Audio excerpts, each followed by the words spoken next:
जय श्री कृष्ण। व्यक्ति धन से नहीं मन से महान बनता है। आप लोगों ने अक्सर सुना ही होगा। चलो एक छोटी सी कहानी के साथ समझते हैं। एक घने और विस्तृत जंगल में बहुत बड़े पहाड़ थे। उस जंगल की कोई पहचान नहीं थी। एक बार इंद्रदेव जंगल में पधारे।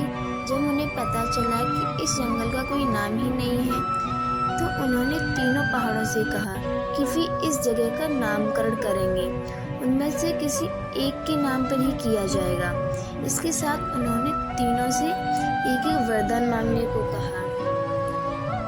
1 साल बाद वे पुनः आकर देखेंगे कि इस जंगल की हालत क्या है, कैसा है ये जंगल। जिसका प्रभाव सबसे अधिक होगा उसी के नाम पर इस जंगल का नाम रखा जाएगा।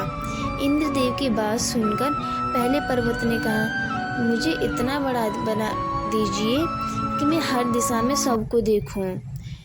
इंद्रदेव ने उसे तत्काल वैसा ही बना दिया। दूसरे पर्वत ने कहा कि प्रभु मुझे हरियाली से भर दीजिए, हर तरह के पेड़ पौधे मेरी सीमा में लगे हों, इस तरीके का मुझे बना दीजिए। इंद्रदेव ने तुरंत ही उसे कहा, तथास्तु। इसके बाद तीसरे पहाड़ की बारी आई। उसने कहा, प्रभु मुझे समाप्त कर दो, एकदम समतल कर दीजिए ताकि मुझ पर बस सकें लोग सभी। तीनों का वरदान देकर इंद्रदेव स्वर्ग लोक चले जाते हैं। 1 साल के बाद इंद्र वापस उस स्थान पर आए। उन्होंने देखा कि सबसे बड़ा पहाड़ सूखा पड़ा है और दूसरा पहाड़ अपने हरियाली के कारण ढेरों जानवरों पक्षियों का घर बन चुका है। इसी के साथ जब उन्होंने तीसरे पहाड़ की तरफ देखा तो पाया कि वहाँ इंसानों की पूरी बस्ती बन चुकी है। सब लोग बहुत खुश हैं और मानो धरती पर स्वर्ग उतर आया है।